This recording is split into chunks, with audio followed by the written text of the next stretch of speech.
Bismillah, Assalamualaikum warahmatullahi wabarakatuh. Alhamdulillah, dari Senin di pertemuan yang kedua ini kita bertemu kembali dalam kegiatan pembelajaran jarak jauh dalam mata pelajaran Bahasa Indonesia.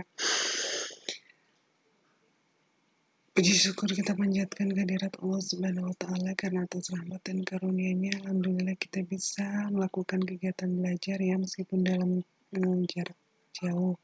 Dan semoga kalian juga dalam keadaan yang sehat walafiat.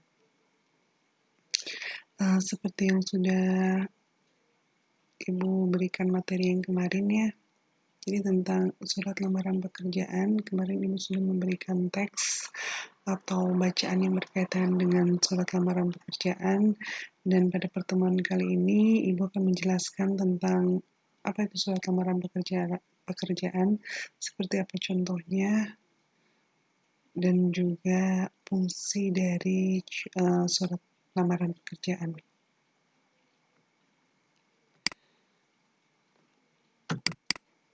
Nah, pengertian surat lamaran pekerjaan. Surat lamaran pekerjaan merupakan suatu surat dari seorang yang membutuhkan pekerjaan kepada orang ataupun pejabat yang bisa memberikan pekerjaan ataupun jabatan. Melalui surat lamaran ini, pelamar meminta supaya ia diberikan pekerjaan. Nah, surat lamaran pekerjaan ini biasanya bersifat formal ataupun resmi. Misalnya surat untuk melamar pekerjaan menjadi karyawan ataupun jabatan tertentu sesuai pada iklan yang ditawarkan. Nah, dalam hal ini, pelamar dalam surat lamarannya perlu menyebutkan suatu sumber lamaran tersebut di alinea atau paragraf pembuka. Apabila lamaran itu tidak berdasarkan pada suatu sumber, tentu saja tidak diperlukan penyebutan sumber pada alinea pembuka. Nah, pastinya kalian sudah belajar kan tentang materi surat lamaran pekerjaan ini. Jadi surat lamaran pekerjaan ini termasuk ke dalam salah satu jenis surat pribadi. Tapi di sini pribadinya merupakan surat pribadi ada dua ya. Ada pribadi resmi dan ada pribadi tidak resmi. Kalau misalnya contoh pribadi tidak resmi itu adalah ketika kalian menulis surat untuk orang tua ataupun untuk teman. Nah, itu pribadi tidak resmi karena bersifat kekeluargaan. Tapi kalau khusus untuk surat lamaran pekerjaan, dia termasuk ke dalam salah satu jenis surat pribadi yang bersifat resmi. Jadi itu ya pengertian dari surat lamaran pekerjaan. Dan di sini ada dua jenis sumber dari sebuah surat lamaran itu. Yang pertama berdasarkan sebuah iklan. Pastinya kalian atau kita sering membaca di halaman koran, pada halaman koran, atau misalnya ada suatu pengumuman atau ada dalam website atau ada dalam pamflet yang menyatakan suatu lowongan pekerjaan. Tapi ada juga yang tidak disertakan berdasarkan iklan. Jadi kita hanya mencoba atau berdasarkan informasi yang kita dapat dari seseorang misalnya. Nah, itu juga bisa ya. Selanjutnya, fungsi surat lamaran pekerjaan. Yang fungsi pertama itu adalah sebagai tanda tertulis atau resmi pengajuan permohonan pekerjaan. Seperti yang sudah disampaikan tadi bahwa surat ini adalah pengajuan secara resmi dari perseorangan kepada sebuah instansi ataupun kepada seseorang yang memiliki jabatan di sebuah perusahaan yang menyatakan bahwa dia itu mengajukan atau memohon agar dia diberikan sebuah pekerjaan dalam instansi, baik itu dalam sebuah perusahaan ataupun dalam sebuah jabatan tertentu ya.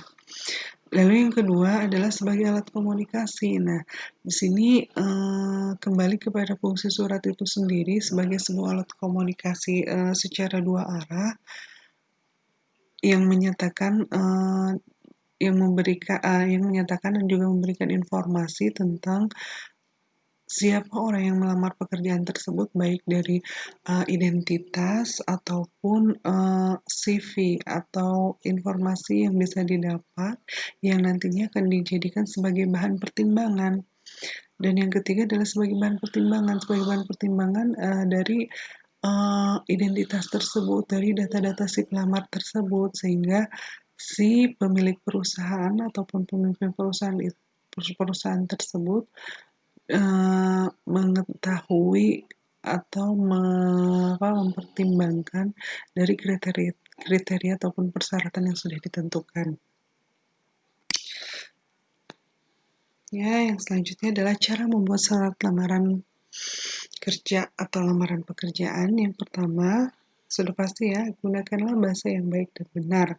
Penggunaan bahasa yang formal, karena surat lamaran kerja ini termasuk ke dalam surat resmi. Sehingga penggunaan bahasanya pun menggunakan ragam bahasa formal ataupun bahasa resmi. Jadi tidak boleh menggunakan bahasa-bahasa yang beragam santai atau tidak formal.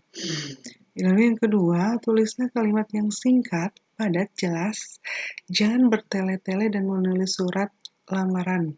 Karena surat lamaran ini bisa menampilkan jati diri seseorang serta sebuah instansi ataupun perusahaan tidak menyukai surat lamaran yang bertele-tele. Jadi isinya itu harus langsung kepada sasaran atau to the point ya.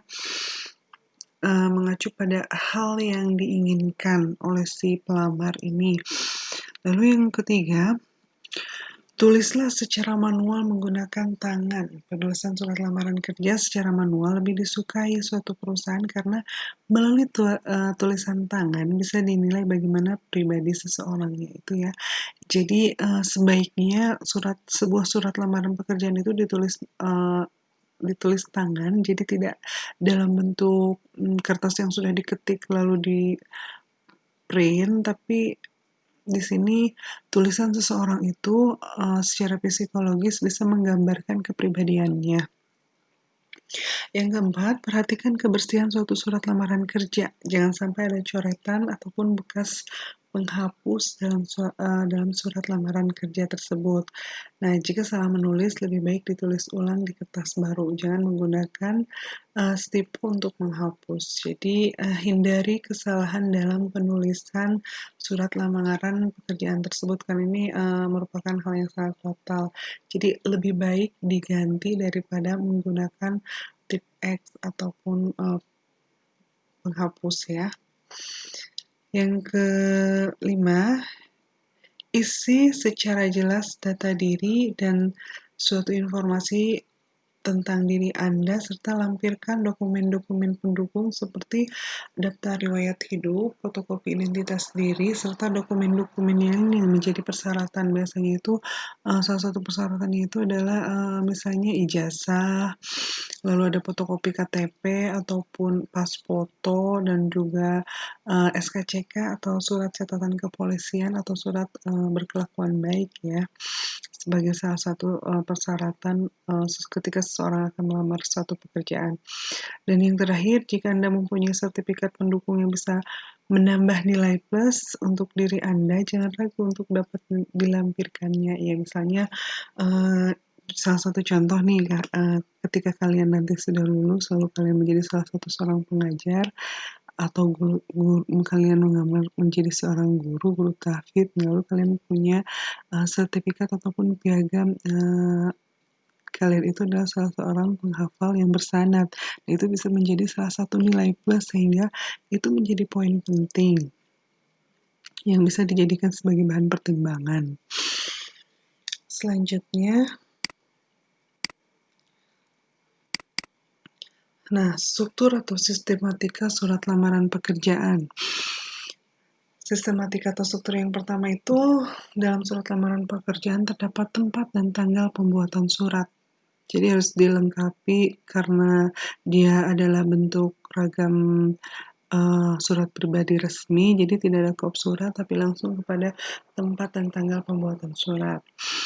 Lalu yang unsur yang kedua itu atau struktur yang kedua itu adalah ada lampiran. Jadi di sini lampiran pasti diisi karena kita mengisi beberapa hal yang dilampirkan, baik itu ijazah atau fotokopi KTP dan lain sebagainya. Lalu otomatis halnya ini berisi tentang lamaran pekerjaan. Alamat surat. Jadi alamat surat itu ditujukan ke siapa atau kepada siapa surat itu dialamatkan. Lalu salam pembuka. Nah, salam pembuka di sini adalah dalam surat lamaran pekerjaan bisa menggunakan assalamualaikum ataupun dengan hormat.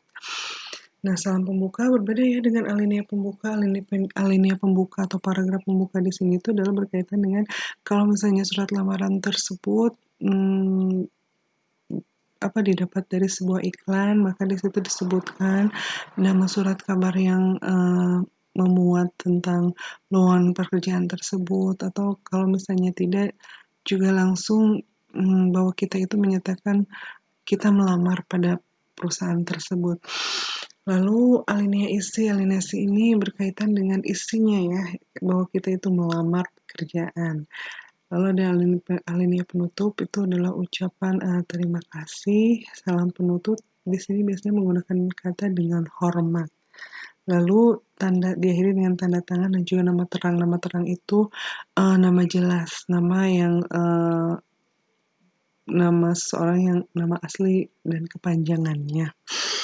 Dan yang terakhir itu adalah salah satu contoh dari surat lamaran pekerjaan. Nah, yang tadi kita sebutkan berdasarkan sistematika atau unsur-unsurnya. Di sini ada contoh Jakarta 1 Agustus 2020. Nah, ini dia termasuk ke dalam tanggal, tempat, dan tanggal pembuatan surat. Lalu ini unsur yang kedua, alamat tujuan surat. Jadi yang terhormat atau yang kami hormati ya, bisa kita ganti, pimpinan personalia PT Jaya Abadi di Jakarta, itu alamat atau tujuan surat. Nah, saya yang bertanda tangan di bawah ini. Nama Jian Sahara, tempat tanggal lahir Bandung 1 September 1988, jenis kelamin perempuan, status belum kawin atau belum menikah ya. Agama Islam, pendidikan atau jurusan terakhir, pendidikan terakhirnya itu adalah S1 Sistem Informatika. Alamatnya Bandung, Jalan Adi Negoro nomor 4. Nomor telepon HP 081 sekian-sekian. Nah, ini termasuk ke dalam isi yang berisi tentang identitas si pelamar. Lalu dengan ini menyampaikan suatu permohonan kepada Bapak atau Ibu agar kiranya dapat diangkat menjadi pegawai di perusahaan yang Bapak atau Ibu pimpin dengan jabatan sebagai staf keuangan. Sebagai bahan suatu pertimbangan Bapak Ibu, bersama ini saya lampirkan. Nah, ini dia termasuk hal-hal yang dilampirkan dalam surat lamaran pekerjaan ya. Ada fotokopi ijazah, ada pas foto, ada fotokopi kartu pencari kerja atau kartu kuning yang bisa kita kenal, ada surat keterangan kesehatan, dan yang kelima surat keterangan berkelakuan baik atau SKCK. Jadi surat keterangan dari catatan kepolisian. Nah, itu merupakan hal yang dilampirkan atau isi suratnya. Lalu di sini demikianlah permohonan ini saya sampaikan. Besar harapan saya kiranya Bapak Ibu dapat mempertimbangkannya. Nah, itu merupakan alinea penutup. Sebelum dan sesudahnya saya ucapkan terima kasih ya. Itu juga termasuk dalam alinea penutup, dan di sini hormat saya, dan itu merupakan salam penutup. Tanda tangan lalu diakhiri oleh nama terang ya. Di sini harusnya ada namanya, misalnya namanya Zian Zahara.